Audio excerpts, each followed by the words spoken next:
미국의 한 종교연구소가 발표한 바에 따르면 미국 그리스도인의 3분의 1이 일생에 한 번 기독교를 떠난다고 합니다. 물론 이들 중에는 교회를 떠났다가 돌아온 사람들도 있지만 돌아오지 않는 사람들도 많다고 합니다. 이것은 비단 미국만의 일이 아닙니다. 영국을 예로 생각해 보겠습니다. 1998년 짐바브웨에서 열렸던 WCC 회의에서 당시 영국의 캔터베리 대주교는 이런 말을 했습니다. 우리 영국 교회가 피를 흘리며 죽어가고 있습니다. 여러분, 영국 교회를 위해 기도해 주십시오. 이 말은 당시 영국 교회의 상황을 실질적으로 보여주는 말이었습니다. 실제 통계 자료를 보면 1998년부터 해서 2005년 사이에 50만 명이 영국 교회를 떠났다고 합니다. 평균적으로 보면 매주 1000명이 새로운 교인으로 영국 교회에 등록했지만 동시에 2500명이 교회를 떠났다는 것입니다. 그래서 당시에 영국의 인디펜던트 신문에서는 40년 후에는 모든 영국 교회가 문을 닫을 것이다, 그런 예언 보도를 하기도 했습니다. 상황이 이렇다 보니까 교회 건물은 팔려서 술집, 디스코장, 심지어 이슬람의 모스크로 바뀌어 갔습니다. 대표적으로 현대 선교의 아버지라고 불리는 윌리엄 캐리가 목회했던 교회당은 지금 힌두교 사원이 되었고, 1910년 세계 최초의 에딘버러 선교대회가 열렸던 교회는 공연장으로 쓰이고 있습니다. 영국 교회 역시 심각한 수준으로 교인들이 교회를 떠나고 있습니다. 그러면 한국 교회는 어떨까요? 가장 최근의 통계 자료에 따르면 한국의 개신교인 숫자는 약 900만 명입니다. 그런데 그 숫자가 이전과 비교해서 계속 줄어들고 있습니다. 그런데 앞으로의 전망은 더 암울합니다. 교회 안에 노인들은 많지만 젊은 세대가 점점 사라지고 있기 때문에 그렇습니다. 나이별 교인 분포도를 보면 뚜렷한 역삼각형입니다. 교회가 노령화되고 있다는 증거입니다. 젊은이들이 교회 오기를 꺼리기 때문에 이런 현상이 발생합니다. 그러니 앞으로 시간이 흐르면 흐를수록 한국 교회의 교인 수는 급속도로 감소할 것입니다. 그렇다면 여러분, 지금 독일 교회는 어떨까요? 독일 교회 역시 비슷한 상황이라고 들었습니다. 크게 보면 유럽 전체가 이런 비슷한 상황을 겪고 있는 것입니다. 여러분, 사람들이 교회를 떠나는 이유가 무엇이겠습니까? 어떤 이는 말합니다. 신앙에 대한 지적인 고민 때문에 교회를 떠난다고. 그러니까 이성적으로 생각할 때 신앙이 불합리하다고 느낀다는 겁니다. 그래서 떠난다는 겁니다. 또 어떤 이들은 교회의 불관용적인 태도 때문에 교회를 떠난다고 했습니다. 세상은 변해가는데 교회는 변화를 거부합니다. 그렇다 보니 세상 속에서 사는 교인들은 세상과 교회 사이에 괴리감을 느끼게 됩니다. 그래서 왠지 교회만 갔다 오면 자기 자신이 죄인으로 정죄를 당한 듯한 그런 느낌이 든다는 것입니다. 그리고 어떤 이들은 교회에서 상처를 받아서 교회를 떠난다고 했습니다. 교회 리더들의 부도덕한 행동이나 오래 교회 다닌 사람들의 모습에 실망해서 교회를 다니지 않는다, 그런 의견을 표현했습니다. 이 외에도 교회를 떠나는 이유는 다양합니다. 어떤 책의 제목이 젊은 이들이 교회를 떠나는 33가지 이유, 그런 제목일 정도입니다. 그러나 교인들이 교회를 떠나는 것은 전혀 새로운 현상이 아닙니다. 예를 들어 아담과 하와를 생각해 보십시오. 그들 역시 하나님을 떠나 세상으로 갔던 사람들입니다. 그렇게 보면 성경이 시작되는 그 순간부터 사람들은 하나님을 떠나고 있었습니다. 오늘 우리가 읽은 성경 말씀 역시 아버지를 떠난 아들에 대한 이야기가 아닙니까? 그러고 보면 아버지를 떠난 탕자의 이야기는 역사 처음부터 있었던 것입니다. 그리고 오늘도 진행되고 있는 이야기입니다. 유럽, 미국, 아시아, 아프리카 어디에서나 진행되고 있는 그런 이야기입니다. 그러면 여러분, 예수님께서는 이 이야기를 통해 오늘 우리에게 무엇을 말씀하시려는 것일까요? 문제의 원인을 찾아 교인들이 교회를 떠나지 않게 하라, 그 말씀을 하시는 것일까요? 독일인 신학자 중에 헬무트 틸리케라는 분이 있습니다. 이분은 기다리시는 아버지라는 책을 썼는데, 그 책에서 누가복음 15장의 탕자 비유는 집을 떠난 아들이 주인공이 아니라 아들을 기다리고 계시는 아버지가 주인공이다, 그런 말을 했습니다. 성경은 사람들이 왜 집을 떠나느냐, 그것을 묻기보다는 떠난 아들을 아버지는 어떻게 기다리고 계셨는가, 그것을 강조하고 있다는 것입니다. 그리고 그 기다리는 아버지의 마음 속에 복음의 핵심이 들어있다, 그렇게 지적합니다. 오늘 우리는 이 관점을 따라서 오늘 우리가 읽었던 이 성경 본문을 생각해 보도록 합시다. 오늘 본문에 나오는 둘째 아들을 당시 유대인의 기준으로 판단해 본다면 그는 한마디로 나쁜 아들입니다. 당시 유대인들은 아버지가 살아 계시는데 자기에게 돌아올 유산을 분배해 달라고 요청하는 일이 없었습니다. 그렇게 말하는 것은 예의에 어긋나는 것입니다. 혹시 아버지의 유산을 아버지 생전에 물려받는다 할지라도 그 유산을 처분해서 아버지를 떠나 먼 나라로 가는 것은 당시 유대인으로서는 상상도 할 수 없는 행동이었습니다. 그러니까 이 아들은 당시 사람들이 이해할 수 없는 그런 죄인이었습니다. 그런데 여러분, 그가 유산을 물려받은 다음에 그 유산을 어떻게 씁니까? 13절을 보면 허랑방탕하여 재산을 다 낭비했다고 합니다.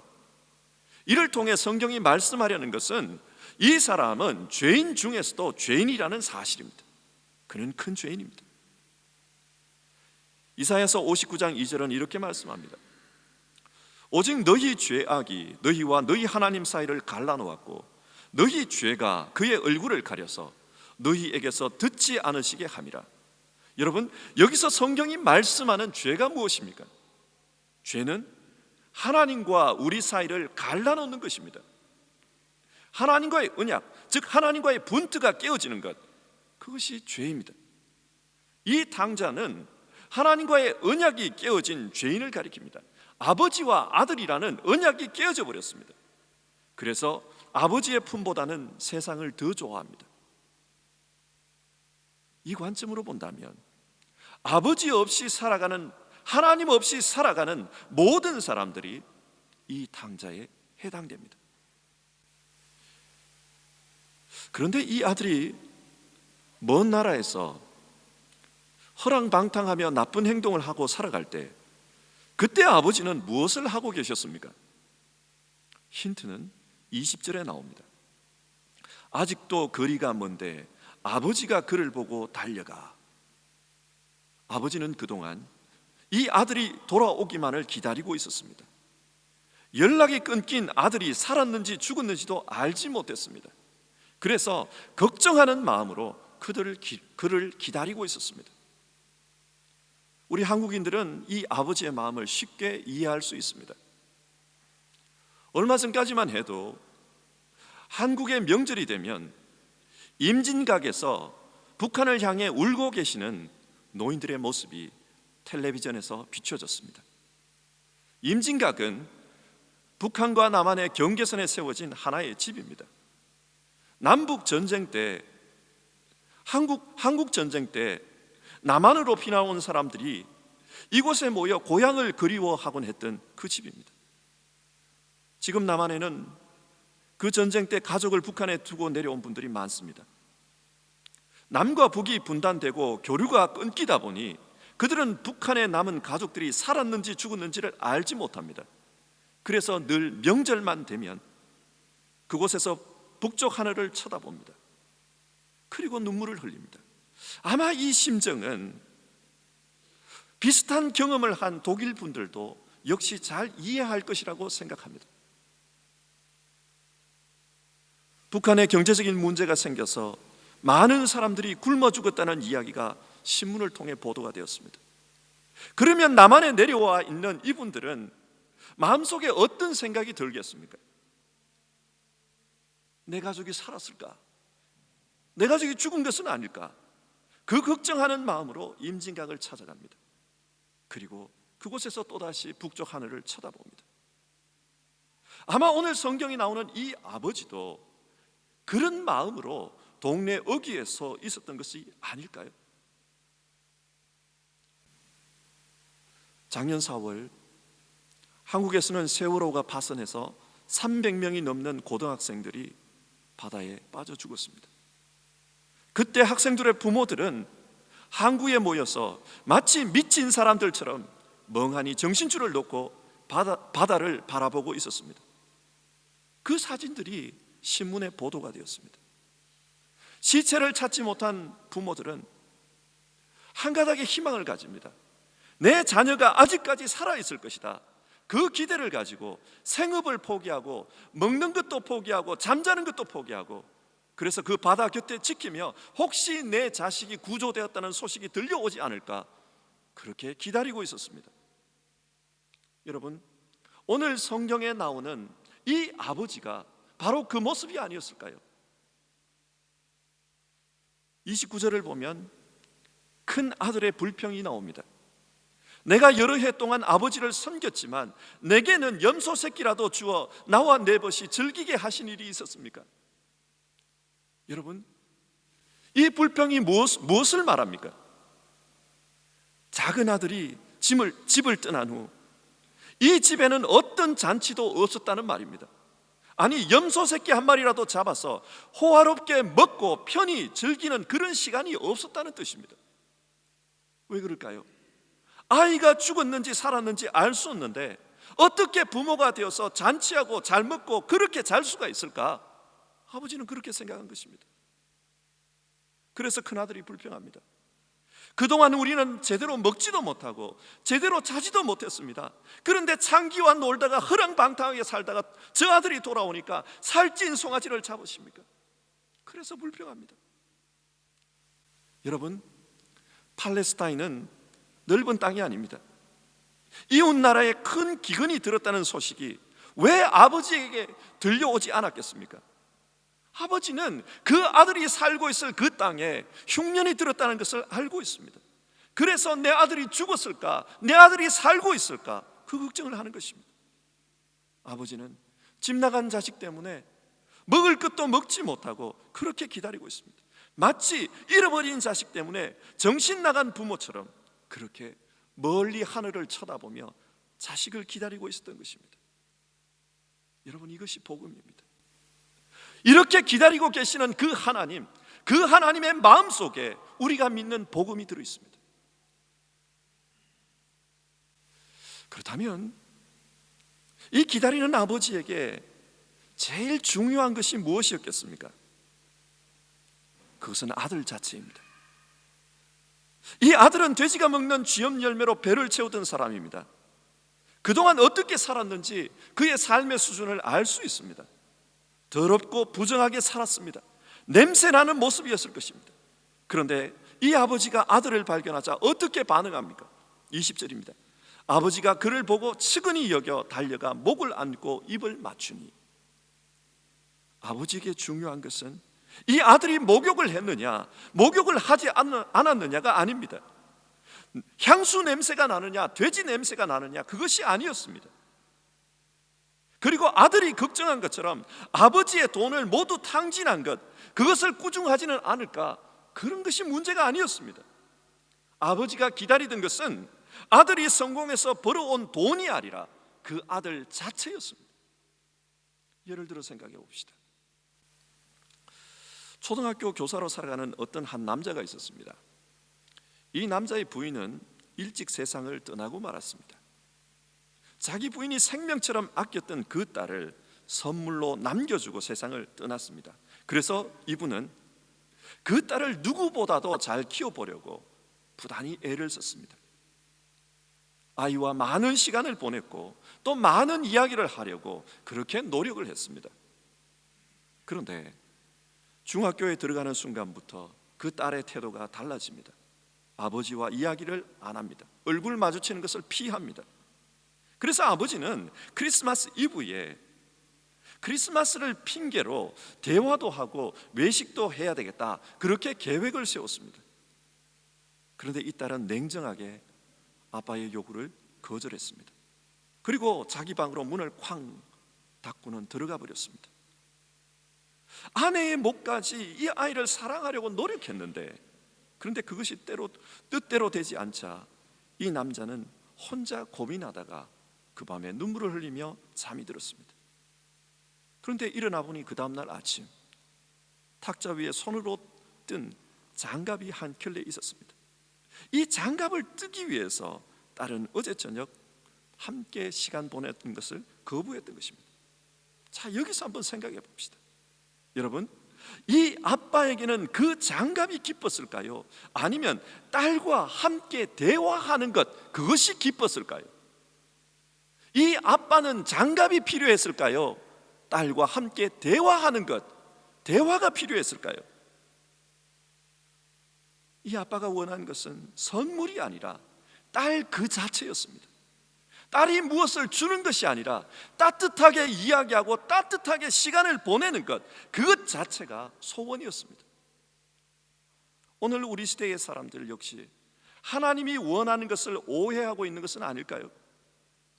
하나님은 우리가 세상 속에서 무슨 일을 했느냐, 어떤 업적을 남겼느냐, 그것보다는 우리 자체를 기뻐하십니다. 그래서 하나님 앞에 나와 기도하고 하나님 앞에 찬송 부르며 시간을 함께 보내는 것, 그것 자체를 기뻐하십니다. 그러나 사람들은 신앙하면서 신앙의 포인트를 잘못 맞추는 경우가 많습니다. 생각해 보십시오. 임진각에서 북한에 있는 가족을 기다리는 사람이 무엇을 제일 원하겠습니까? 북한 가족이 큰 선물을 가지고 내게 오는 것, 그것을 기다리겠습니까? 아닙니다. 그저 건강한 모습으로 보는 것, 그 자체가 기쁨입니다. 그 자체가 기쁨입니다. 하나님은 우리 자체를 좋아하십니다. 하나님이 사랑하시는 것은 우리의 돈이 아닙니다. 우리의 업적이 아닙니다. 하나님은 우리 자체를 사랑하십니다. 17절을 보면 이 아들이 아버지께로 돌아오는 장면이 나오는데, 이에 스스로 돌이켜, 성경은 그렇게 기록하고 있습니다. 이 부분을 한번 주목해 봅시다.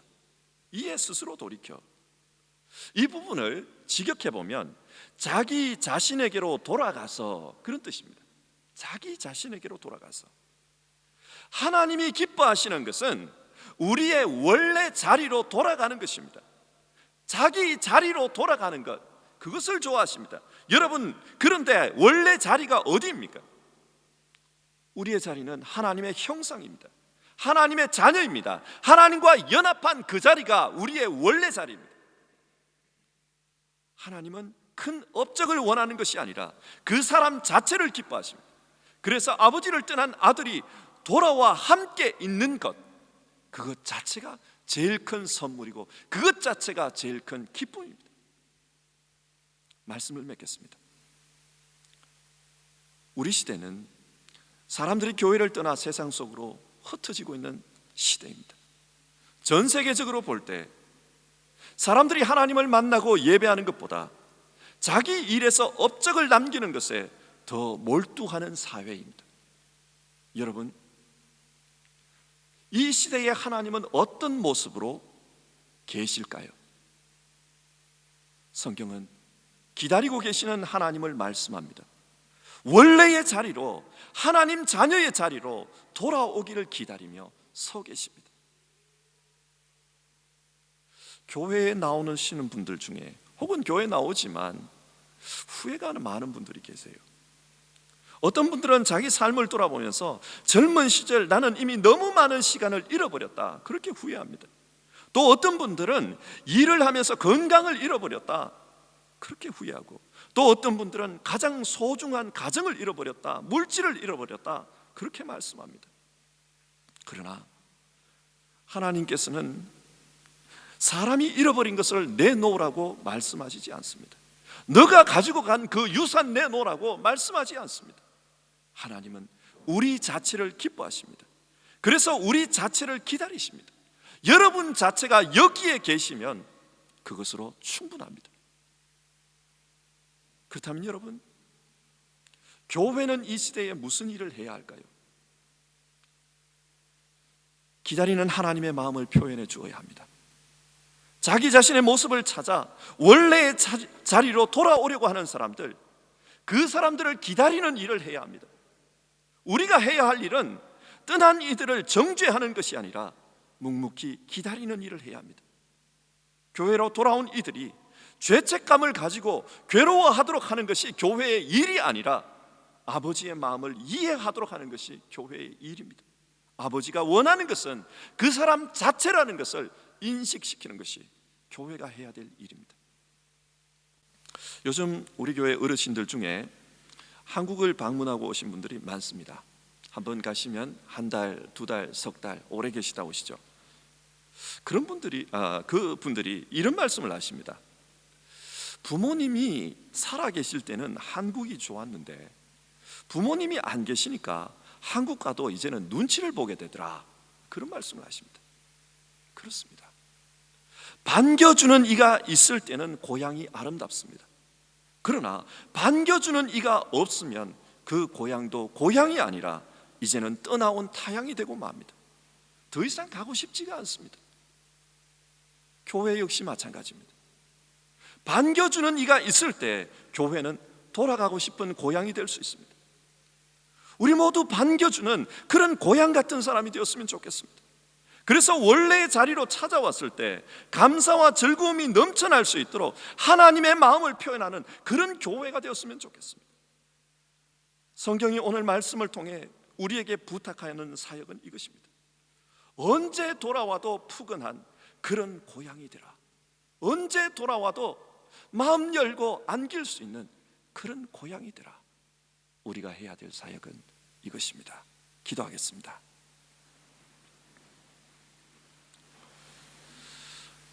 하나님, 오늘 주어진 말씀을 통해 하나님의 마음을 다시금 생각해 봅니다. 하나님은 떠난 아들을 기다리고 계시는 아버지의 모습으로 소개되었습니다. 지금 유럽은 또 세계는 계몽주의 이래로 과학이 발전하고 학문이 발전하고 세상이 발전한 만큼 그만큼 빠른 속도로 하나님을 떠나는 것을 보고 있습니다. 하나님, 루카스 교회와 소망 교회가 고향 같은 교회가 될 수 있도록 도와주시옵소서. 돌아가면 언제나 반가이 맞아주시는, 기다리시는 아버지 하나님을 느끼는 그런 교회가 되게 하여 주시옵소서. 세상에서 지치고 실패하고 좌절감을 느끼고 교회를 찾아오는 사람들에게 간절히 기다렸던 하나님의 마음을 표현하는 그런 교회가 되게 하여 주시옵소서. 예수님의 이름으로 기도드립니다. 아멘.